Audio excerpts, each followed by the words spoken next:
Всем привет, это Медикаст, меня зовут Борис Горский, и сегодня мы будем говорить о том, с чем живут очень и очень многие. И как считают, кстати, жить с этим можно, потому что проблема храпа – это проблема тех, у кого бессонница. Так, между прочим, я сам и говорил, и я себя даже считаю автором этой фразы, до тех пор, пока сам решил не избавиться от храпа, и в этом мне помог лор Андрей Антонов, который сегодня у нас в гостях в Медикасте. Будем говорить о храпе, об апное, откуда это берется, к чему приводит, и как, главное, с этим бороться, можно ли какими-нибудь доморощенными методами победить. Ну, как говорится, подробности прямо сейчас. Здравствуй. Добрый. Ну, наверное, самый главный вопрос возникновения храпа, причина сугубо механическая и возрастная. Ну, вот какие тут моменты существуют, хотя, наверное, и храпящие дети могут найти. Ну, безусловно, храпящих детей, как ты выразился, очень много, я так скажу, немало. И это решается в подавляющем количестве случаев именно оперативным лечением. У меня были аденоиды в детстве, я как раз вот в 80-е, 70-е годы, и это была операция, конечно, да. Это ты, вот наверное, травмирующее все помнишь до сих пор. Абсолютно. Да. Мне сказали, а как широко ты можешь открыть рот, повязав перед этим целую кучу и посадив на колени к медсестре. Я открыл, я показал. И две железки, которые оказались у меня во рту, я помню все, я помню даже ощущения вот эти вот. Это длилось очень быстро, прошло, но это реально страшно. Я не знаю, как сейчас с детьми. Сейчас все намного интеллигентнее происходит, более человеколюбиво, конечно же, в общем наркозе. Потому что появились новые, скажем так, исследования и моменты, когда для лечения детского, как минимум, храпа нужно и аденоид, например, и миндалины, они же гланды, кому как проще понимать, требуют оперативного лечения. И уже это вот так в локальной анестезии ты не уберешь. Поэтому сейчас, слава богу, во всех смыслах делается это все исключительно в общей анестезии, наркозе. Ну, да, если, конечно, в случае с детьми понятно, что там вмешательство необходимо делать, взрослые идут своим путем, и все-таки, наверное, когда возникает храп, сначала все люди, естественно, пытаются бороться всякими разными способами. И, в общем, наверное, может быть, даже местами недооценивая, насколько храп и апноэ, соответственно, влияет не только на качество жизни, а вообще на здоровье организма в целом. Я даже больше скажу. Во-первых, ты абсолютно прав. Во-вторых, очень многие люди, очень многие процентов, ну больше 90%, не считают храп проблемой. Да, то есть, когда начинаешь спрашивать на приеме, есть ли у вас какие-то проблемы, начинает выясняться, что есть, а человек думал, что нет. И то, что человек просыпается случайно ночью, он всегда всю жизнь свою считал, что у него просто очень чуткий сон. А на самом деле это был аларм к мозгу на пробуждение, потому что остановка дыхания, задержка дыхания и сниженное содержание кислорода в крови. Чтобы человек проснулся, сменил бы положение и вдохнул бы кислород. И это не чуткий сон, это просто ты храпишь. Потому что, может быть, или ты живешь один, никто тебе об этом сказать не может, или у других более глубокий сон, они опять же тебя не слышат, или они банально к тебе привыкли. Знаете, я, кстати, хочу посоветовать, есть приложение в мобильный телефон, которые записывают звук. И там прямо волна вот эта видна, да, звукозапись под конец ночи. И видно, в какие моменты какие звуки раздавались. Ну, помимо мистики, которая может происходить у вас, на самом деле я, воспользовавшись этой программой, я был в шоке, потому что я как раз не знал и не догадывался, что у меня останавливается дыхание. Это было недолго, но ощущение по звуку, как будто меня душит просто, потому что ты пытаешься вдохнуть, у тебя не получается, и, естественно, ты начинаешь ворочаться.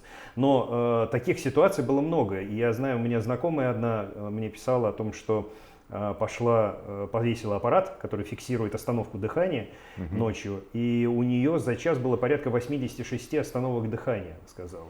Ну, то есть это человек фактически не спит, то есть он ворочается всю ночь в полубессознательном состоянии. Это вот уже ситуация, когда необходимо, я так понимаю, крайнее вмешательство. Это однозначно, потому что в любом возрасте, что детский, что взрослый, причем мужчины, если мы будем брать, мы сегодня больше, наверное, о взрослых будем говорить. Если мы берем все-таки взрослую пациентуру, то, например, мужчины 40 плюс возраст, они в группе риска номер 1 по сердечно-сосудистым катастрофам, то есть инфаркты, инсульты.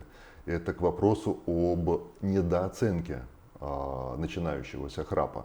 Да? То есть, да, мы не берем здесь, конечно, ты разгрузил вагон угля, и вот ты очень сильно устал, ты храпишь. Да, это очень глубокий сон, все бывает. Алкоголь, если это эпизодически, то точно так же ставит организм в более глубокий сон. Но если это происходит регулярно и практически постоянно, то это должно быть красной тряпкой, что бегом к доктору. Потому что мужчины, еще раз повторюсь, они в наипервейшем группе риска. Послушай, давай тогда разъясним вот эту схему, чтобы было понятно человеку, каким образом храп, ночной храп и сердечно-сосудистые заболевания, инсульты оказались в одном предложении. Где вот эта связь, почему это так происходит? Ты знаешь, на самом деле очень, казалось бы, действительно очень далекие друг от друга понятия. Но давай представим, что ты весь день работал. Ты без разницы, интеллектуальная у тебя работа или физическая, без разницы. Ты весь день работал, и у тебя желание, ну вот, наконец-то вечер, отдохнуть ночью. Да? У твоего организма такое же желание. Ты ложишься, физически твои глаза закрываются, но что происходит дальше? Дальше происходит совершенно время, вот это вот выше тобой описанная борьба за жизнь ночью, когда ты должен отдыхать в полной расслабленности. То есть начинают форсированно работать дыхательная мускулатура, потому что она, извините, хочет вот это преодолеть, этот барьер. Сердечно-сосудистая система также начинает быстрее качать, потому что она получает с крови мало кислорода, потому что уровень содержания кислорода в крови падает. А чтобы нам продолжать жить, кислорода нужно определенное количество, чтобы поступало в кровь. Сердце тоже продолжает работать усиленно при условии, что ты лежишь, что ты даже ничего не делаешь. И по факту получается, ты просыпаешься утром, как будто ты продолжал разгружать тот же самый вагон с углем или там с чем. То есть винишь на самом деле ситуацию, что типа вчера так устал, что аж не выспался ночью. Да, и вот здесь день, неделя, месяц, год так начинает развиваться, во-первых, синдром хронической усталости. Наверняка все его слышали, это раз. Потому что вроде как ты здоров, но вот просто не в своей тарелке постоянно. Да? И отпуск зачастую даже не помогает. Ты удивляешься, почему. Вот. Но когда начинают приходить, случайно ты или не случайно ли попадаешь к лору, и доктор начинает тебя спрашивать, есть ли у тебя проблемы, ты говоришь, да нет, меня семейный почему-то, или кто-то там не знал, куда отправить, а, наверное, знал, скорее всего. Потому что горло-то у меня не болит, нос-то у меня вроде как травмы не получал, а начинаешь смотреть, и не дышит, и типичное строение носоглотки, это всегда видно. Кстати, да? То есть я когда всегда носоглотку смотрю, я всегда сразу спрашиваю пациента, даже не спрашиваю, а утверждаю, скорее всего вы храпите. В 99% случаев я оказываюсь прав. Ну, я могу сказать по себе, я понятия не имел, что у меня была искривленная перегородка носовая. То есть для меня это было просто открытием. И единственное, только я, в принципе, в нос не получал за свою жизнь, чтобы так дальше и продолжалось. Но в детстве у меня было пару моментов, когда я сильно носом бился об лед или что-то в этом роде. Это я хорошо тоже запомнил. И вот, может быть, в тот момент, потому что, как было сказано, застарелая у меня вот эта вот самая тема. И вот, пожалуйста, открытие. То есть шел с одним, называется, а обнаружили еще целую кучу всего. И на самом деле Это нисколько не хирургия, не помощь красоты или, как некоторые говорят, вот вы будете моего супруга или наш брак спасать. Нет. Да, ну, потому что есть такие выражения, что вот, если я не перестану храпеть, меня грозились выгнать из дома. Но многие действительно переезжают в другую комнату спать. Да, это действительно морально и физически очень тяжело, особенно если ты сам засыпаешь плохо, и слушать твоего супруга, который не дает тебе заснуть, это изо дня в день, из месяца в месяц, это очень тяжело так жить.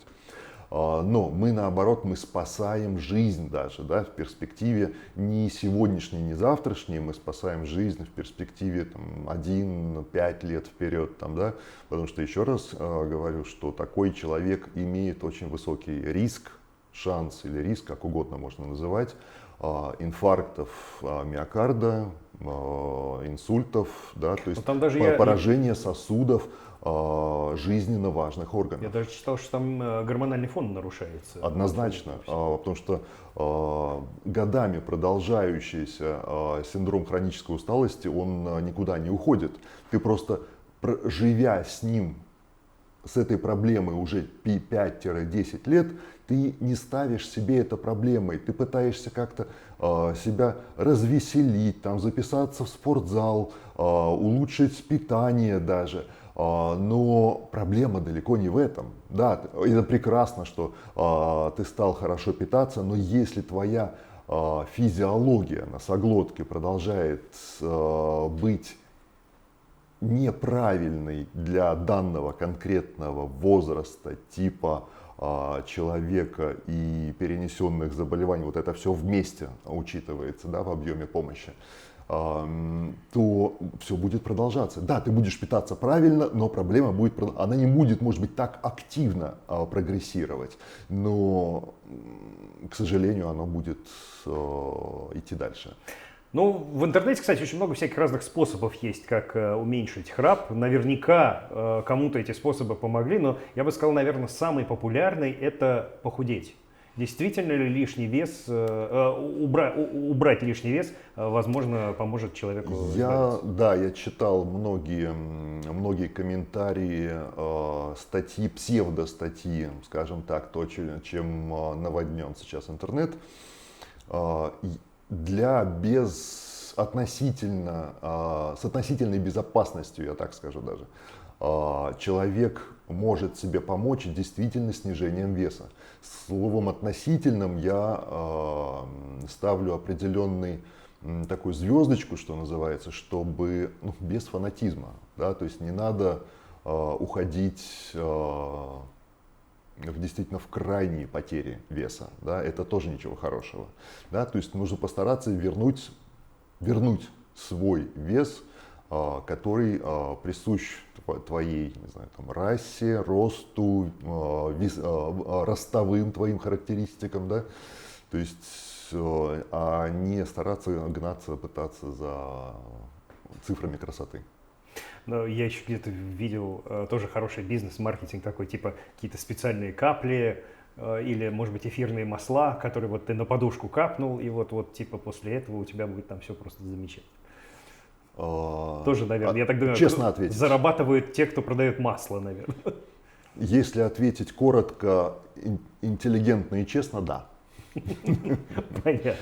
Но есть еще один способ, довольно серьезный и уже затратный на этот раз способ, который, кстати, у нас в стране довольно активно используется, судя по тому, что я по тем людям, с которыми мне довелось пообщаться. Это так называемые CPAP-аппараты, та самая машинка, которую люди подключают со шлангом, я так понимаю, себе к лицу. И многие люди живут с этим довольно долго, приспосабливаясь к этому. И тоже, кстати, не без мучений проходит вся эта операция. Вот насколько это эффективно, раз, и является ли это полноценной заменой операции для человека? Ну, полноценной замены операции трудно сказать, я думаю, что нет. Во-первых, это любая искусственная помощь, нужно отождествлять это со словом все равно однозначно недостаточное и искусственное, и в некоторых случаях временное. Потому потому что, скажем так, аппарат пытается хоть как-то заменить твоего организма, ну, действительно, работу. Да? То есть то, как твой организм должен был бы сам работать. Но по определенным причинам не делающие свою работу. Да. Поэтому здесь уже мы ищем какие-то возможные варианты уже на имеющемся сложившемся негативном фоне. Потому что есть по возрасту, например, неоперабельные пациенты, то есть уже старшей возрастной группы. Есть пациенты, да, молодые, но ввиду наличия определенных сопутствующих проблем, это может быть разный объем проблем, как функциональные, так и психологические или психиатрические состояния. Когда проведение подобных вмешательств не будет иметь, например, должный эффект, потому что пациент не сможет соблюдать, например, режим постоперационный, и эффект будет настолько плохой, что лучше бы не делали ничего. Да? То есть, например, самое оптимальное для всех остальных, то есть, но таких пациентов, если мы не берем высокую возрастную группу, пациентов, которым можно помогать, я бы так сказал, пытаться помогать. Мы когда немножко в кулуарах говорили, мы затронули слово «гарантия». Вот слово «гарантия» в медицине, особо в хирургии, употреблять ни в коем случае нельзя. И нельзя требовать от хирурга гарантии. Если вам хирург начинает давать гарантию, медицинский работник, врач, ну, может быть, стоит послушать еще какое-то мнение. Ну да, мнения не всегда разные, нужно слушать. Но просто, что касаемо прописывания СИПАП аппаратов, иногда может возникать такое ощущение, как будто это такая хорошая форма бизнеса, когда, в общем-то, ну, человеку определенно облегчает его состояние, но при этом отвлекает его от того, чтобы решить проблему другим способом. Я так скажу, что любой пациент, имеющий проблему не центрального характера с дыханием, да, то есть который идет не из-за поражения центральной нервной системы, поражения мозга и так далее, а у которого имеется именно локальная, возможно, проблема. Он должен пройти, да, он может использовать СИПАП, возможно, сегодня или завтра, но он для принятия окончательного решения о перспективах развития и жизни данного конкретного человека, он должен пройти через консультацию оперирующего лора. Лучше оперирующего, да, потому что у нас иногда лоры есть не оперирующие. Если все-таки вникать в то, собственно говоря, из-за чего возникает храп, то есть переместиться непосредственно в носоглотку, что там такого происходит с возрастом, я не знаю, или что, из-за чего человек начинает храпеть? Ну, мы уже однозначно поговорили, что, во-первых, это вес, это раз. Да, то есть толщина слизистой, содержание жировых клеточек, встроенных в слизистую, это обязательно, однозначно, потому что горло становится тоже более узким немножко, несмотря на то, что слизистая начинает быть атрофичной в тот же момент. Вы имеете в виду сейчас с лишним весом? Да. То есть там внутри тоже толще становится, что ли, не только снаружи? А размер шеи-то он тоже может меняться. То есть это тип конституции, то есть совершенно спокойно он может играть роль всю жизнь, от первого до последнего дня. Это первое. Второе, качество слизистой после пройденных всех тобой жизненных этапов.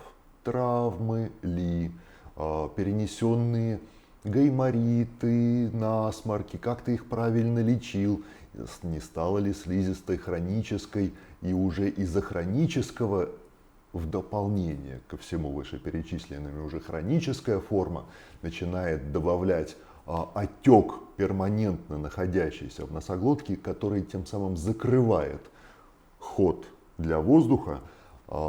И да, проход есть, но и соплей, как извините, как принято говорить, нет, насморка, но дыхание оставляет желать лучшего.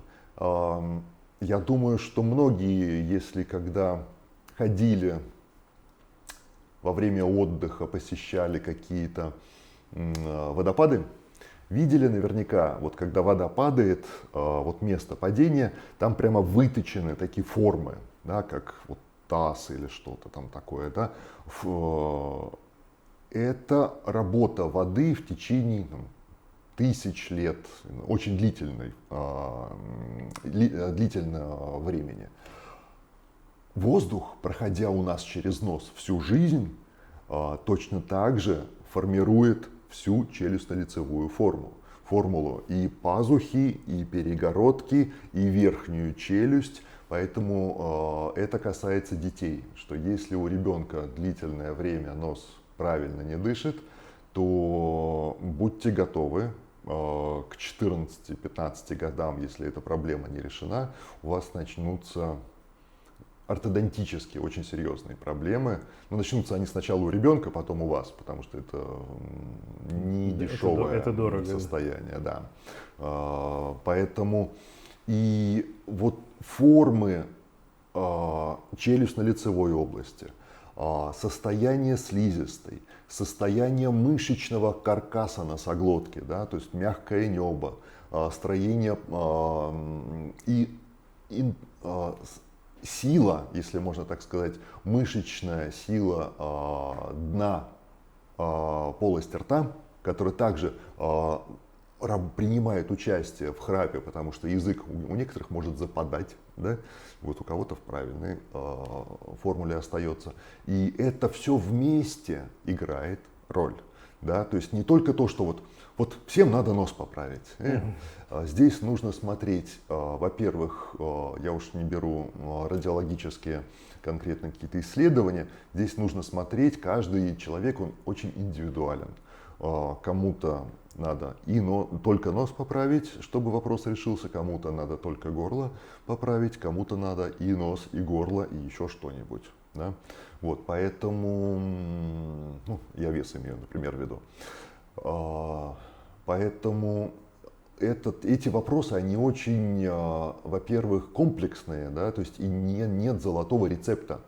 То есть вот мне нужно хлору, там, вот мне нос не нравится, или мне вот горло почему-то мне кажется плохое, потому что нередко я вижу, когда приходят к доктору, вот, а у меня совершенно, да, делать нужно, но совершенно не то, о чем человек думает.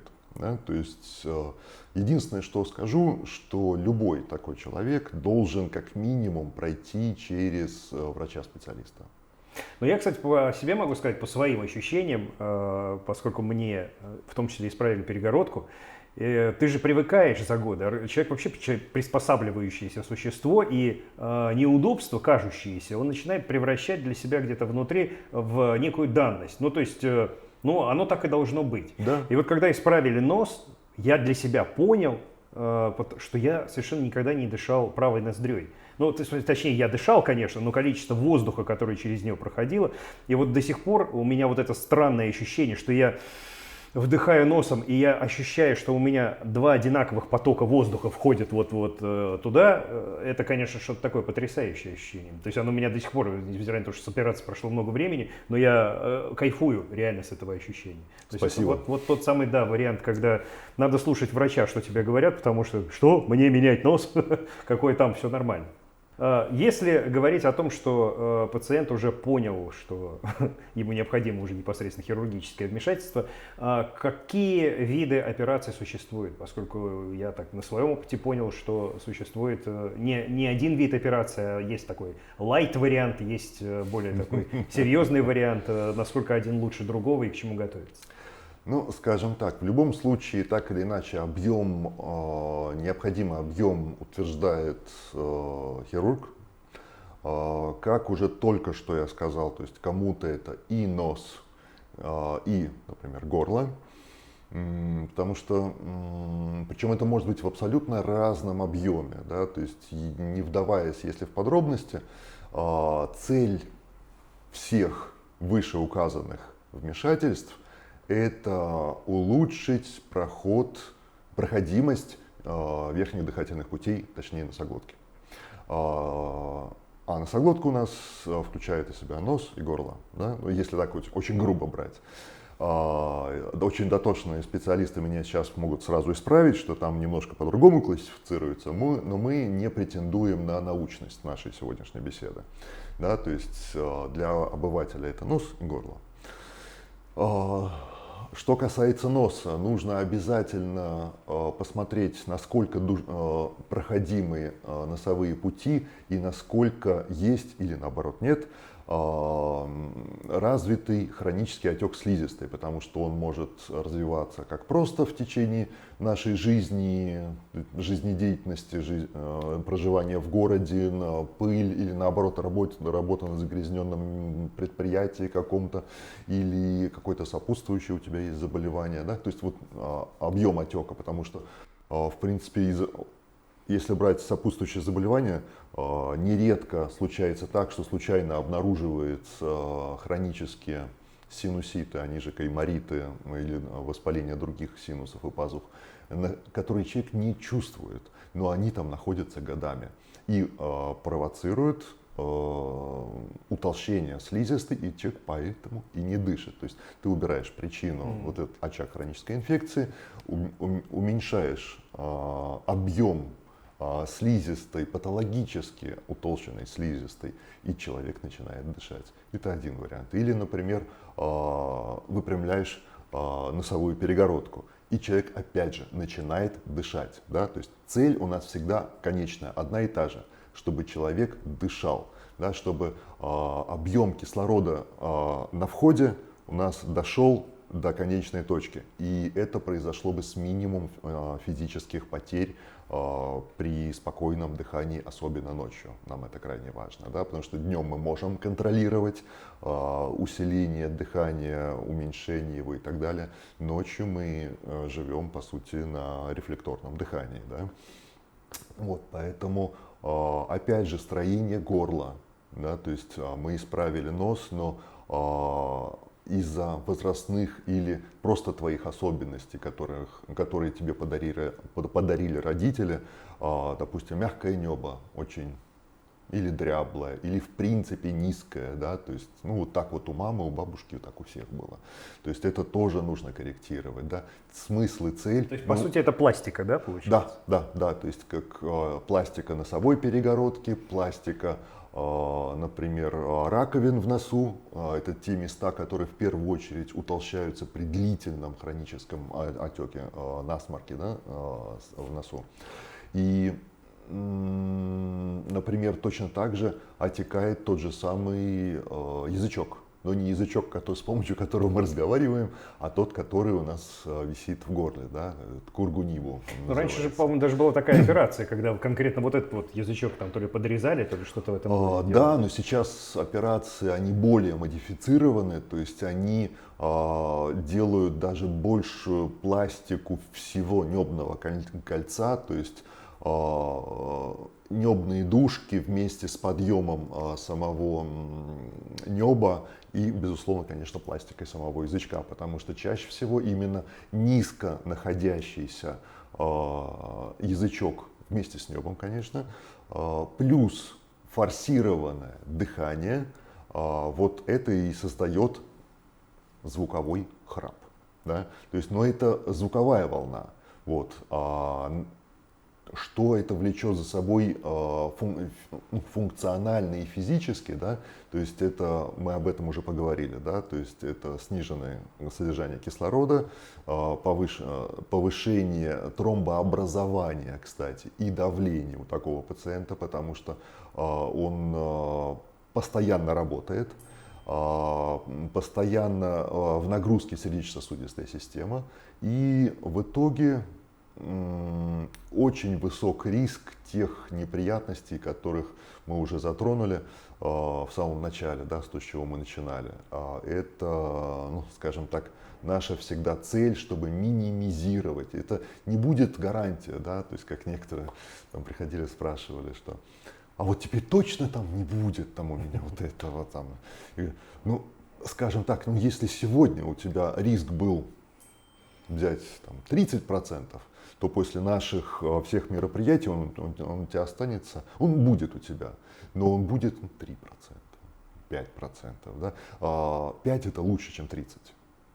Риск. Да, в любом случае. В любом случае. Уменьшение процентов это всегда хорошо. Однозначно. Конечно. Поэтому, скажем так, гарантии нет, но шанс, во-первых, тебе сегодня жить легче во всех смыслах, это, да, мы даем, плюс мы сохраняем семью как ячейку общества, родственники перестают жаловаться, а иногда даже начинают обращать больше на себя внимание, и уже этот вылеченный родственник начинает обращать внимание, что, может быть, супругу все-таки тоже стоит посетить доктора, конечно, потому что качество жизни, конечно, храпит, да, начинает, этот человек, когда-то храпящий, начинает слышать своего супруга, который упрекал его когда-то в храпе. Да, и... Ну, для этого, собственно говоря, все и придумывается. Но да. Понятно, что пластика неба, борьба с мягким небом, дряблым небом, это все понятно. Но есть вот еще одна операция, которая так называемая полный фарш, да, назовем ее так, то есть с удалением миндалин. Вот насколько показана именно эта операция при, например, наличии, что миндалины в хорошем состоянии? Здесь я понимаю, в чем вопрос. Суть в том, что каждый пациент, когда обращается, я сразу скажу, и уже говорил это, он крайне индивидуален. Да? То есть индивидуально все. Строение носоглотки, высота челюсти, уровень, высота положения неба, ширина горла. Да? То есть все эти моменты, да, для человека они естественны, потому что он с ними родился. Да? Вот, и кушает нормально, глотает нормально, с горла он к своему привык. Но ты видишь, что, например, небо очень низкое, узкое горло, и какую мы цель добиваемся? Чтобы человек дышал.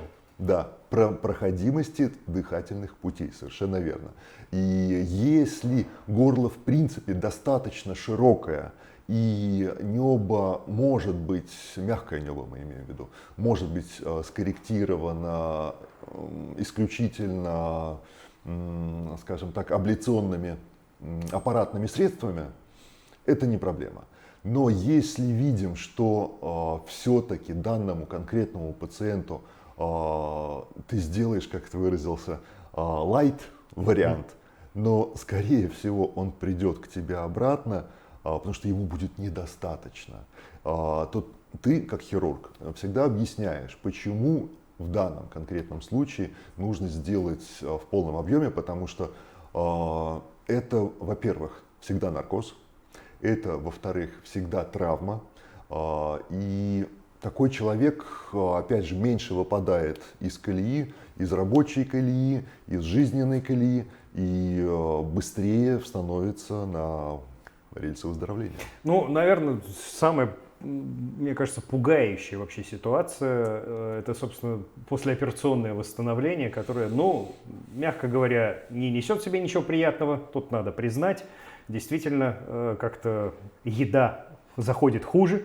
Я по себе вспоминаю первую неделю, настроение портилось перед едой, хотя должно быть вроде бы наоборот, но зато я научился, как правильно подметили, глотать еду таким образом, чтобы она падала, стараясь не зацеплять вообще горло. Но неделю где-то, в моем случае неделю, но мне не удаляли миндалины, а все остальное, пластика была сделана. И здесь, ну, момент такой, что действительно наступает где-то на 3-й, наверное, день, ты думаешь, а вообще надо оно было, уж лучше бы я храпел, ну потому что да, больно, есть такое дело.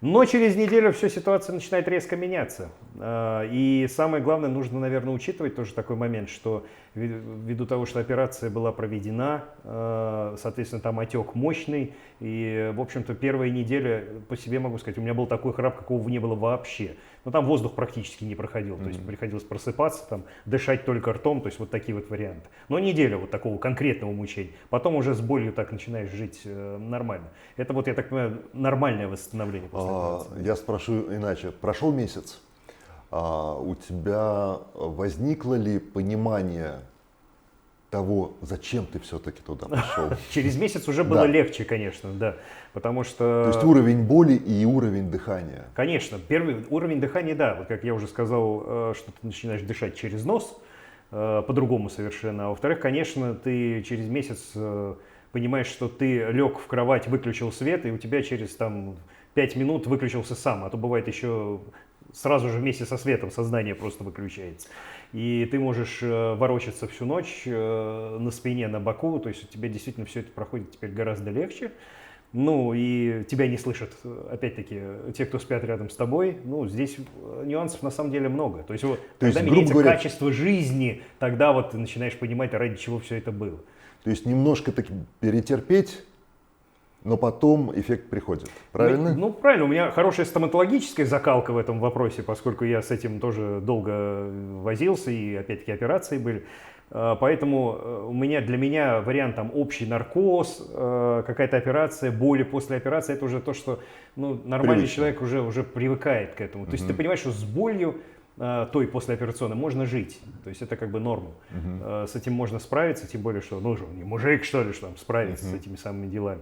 Все нормально. Кстати, по поводу вот стоматологии, раз уж про нее вспомнил, я же так понимаю, поскольку зубы и горло, они там где-то как-то рядом, это же ведь тоже взаимосвязано каким-то образом. Да, безусловно. Ну, наверное, это когда уже миндалины в плохом состоянии. Бактериоз там вот этот вот начинается. Зубы больше, они, конечно же, нездоровые зубы. Они, конечно же, играют роль для всего, во всех смыслах, как для горла, так и для, например, того же носа, опосредованно, например, через пазухи, да, то есть туда может там, киста какая-нибудь хроническая образоваться, или просто воспаление, проросшее из зуба в пазуху. То есть здоровье должно быть как ментальным, так и физическим всегда и поддерживаться на протяжении всей жизни, да, несмотря на цифру в паспорте. О, да. Одна из таких проблем, которые, кстати, в том числе приводит и к возникновению храпа, это отек носоглотки, в том числе во время сна. Во-первых, почему это происходит? Тут вопрос. Решается проблема просто. Я говорю о том отеке носоглотки, не тот, который в течение всего дня тебя преследует, а тот, когда ты принимаешь вертикальное положение или выпиваешь там пару глотков холодной воды, у тебя прям вот ты чувствуешь, как там что-то сдулось, и все, и нос задышал по-другому. Почему возникает вот это вот? Это больше субъективное ощущение все-таки. Это нарушенная регуляция слизистой. То есть, когда мы, например, выходим из тепла на холод, зимой, например, у нас нос сразу отекает. Проходит 5-10 минут, нос начинает нормально дышать, все в порядке. Вот это регуляция, да, то есть резкая реакция на смену температуры и точно такая же смена реакции из холода в тепло. То же самое. То есть какой-то переходный период, нос сначала закладывает, немножко выделение из носа, и потом все прошло. С течением возраста эта регуляция, подобная регуляция у людей частично ли, у кого-то во многом утрачивается, да, и если можно так сказать, она остается в более, ее может заклинить в отечном состоянии, да, то есть вот это плохо, то есть она производит увеличение с течением жизни, с течением времени, отек слизистой в носу, и если раньше у нас слизистая регулировалась, отек слизистой регулировалась положением ли тела сразу или в детском возрасте, когда наш организм еще здоров, когда не успел познакомиться со всеми неприятностями городских условий или современности. Такая слизистая, теряя регуляцию, способность к уменьшению отека, она замирает в одном положении и может уже зачастую реагировать только на какие-то местами где-то психологические даже моменты. Когда ты потер там у уголков носа, там, например, или используешь какую-то как китайскую звездочку некоторые, ну это отчасти вот где-то еще такое биологическое такое лечение, но это исключительно временное ощущение, потому что сам механизм регуляции уже нарушен, уже потерян. Вот. И мы уже начинаем здесь другими способами пытаться эту проходимость, этот отек убрать, чтобы восстановить проходимость дыхательных путей. Ну, хуже, конечно. Ладно, одно дело ночью, когда ты все-таки можешь как-то от этого страдать, хотя действительно, поменяв положение тела, чаще всего воздух начинает проходить, ну и, понятно, при помощи воды или когда принимаешь вертикальное положение. А дальше же некоторые начинают использовать всякие капли, которые так или иначе снимают. И вот здесь это просто... У меня просто бывшая коллега одна есть, и вот ей, чтобы в микрофон говорить, она каждый раз должна в себя немножко капнуть этих самых капель, потому что в противном случае у нее, как вот часто бывает при болезни, да, когда мы начинаем говорить при насморке, и у тебя... И ты понимаешь, все, заблокировало, да, все пошло в нос. Вот примерно та же ситуация, но без насморка. Да, возможно, причем скорее всего мы говорим сейчас о гормональных назальных спреях. Да, они несут ту же самую цель, чтобы уменьшать отек, потому что другими способами у слизистой реактивность уже не вернуть, то есть никак не уменьшить. И если нужно понимать, да, эти брызгалки можно, спреи использовать, да, и можно их длительно использовать, и многие это делают, и многие делают это правильно. Но если мы опять же видим, что мы используем подобные средства, но в тот же момент мы не видим результата, возможно, нужно спросить у доктора, может быть, есть какой-то еще метод. Вот, потому что есть методики, которые помогают улучшить все-таки дыхание носа. Это следующий этап, он немножко более инвазивный. Вот, это опять операция, да? Это больше процедура. Да, это операция, но, скажем так, она погранична между операцией и процедурой. Это лазерная, если можно сказать, шлифовка слизистой, это конхопластика. С помощью такого, это даже не лазерный, это ультразвуковой такой аппарат, который убирает, если можно так правильно сказать, выросшую чрезмерную, это будет правильнее, наверное, чрезмерную слизистую в носу, которая банально занимает место и не дают воздуху места для движения. Но я слышал еще про эти вот капли, что они вызывают привыкание, и через некоторое время они вообще начинают какой-то обратный эффект давать. Такое тоже возможно? Да? Если мы говорим о просто сосудосуживающих средствах, такие как это можно будет потом запикать, ксимелин, атривин и тому подобное, которые находятся в свободной продаже, да. Тут можно получить химический даже ожог со временем и очень быстро перевести слизистую даже у детей в хроническую форму. Но если мы говорим об гормональных средствах, их не используют, в принципе, они не имеют такого потрясающего, открывающего, как принято говорить, эффекта вау, поэтому их не используют настолько часто, постоянно, длительно. Их все-таки используют с определенной частотой, да, то есть в течение определенного количества времени, то есть в течение 3 месяцев подряд, 4 месяцев подряд, даже полугода подряд. Но потом все равно делают паузу, и хроническость не успевает развиваться, и у них системная, ну, если касаться научных аспектов, системная биодоступность, она крайне низка. То есть это не тот гормон, не надо его путать с теми гормонами, которые наше поколение, допустим, моих родителей, принимало через рот, и, как некоторые говорили, вот сбивало всю гормональную систему организма. Нет, это другой гормон. Этот гормон действует исключительно в рамках того места, куда он был направлен, то есть в нос в данном конкретном случае, и не более того. В системный кровоток он не поступает. Но, опять же, если твой опыт использования достаточно длителен, и уже нет этой эффекта, помощи, да, этого эффекта вау, что открывает и нос дышит, то, может быть, действительно, ну, я сказал бы так, сходить на еще одну консультацию, потому что время идет, все меняется, может быть, лекарства какие-то новые появляются. Ну и я так понимаю, что те люди, у которых нос долго заложен, в общем-то, тоже прямое показание все-таки обратиться к... Ну, как минимум обратиться на консультацию, потому что, опять же, какие были возможности. У меня был один пациент, который ходил последний раз на прием, 20, что ли, лет сказал назад, вот, с крайними минимальными инструментальными обследованиями, а точнее просто со шпателем. Вот. И сейчас, спустя 20 лет, теперь у него началась новая жизнь.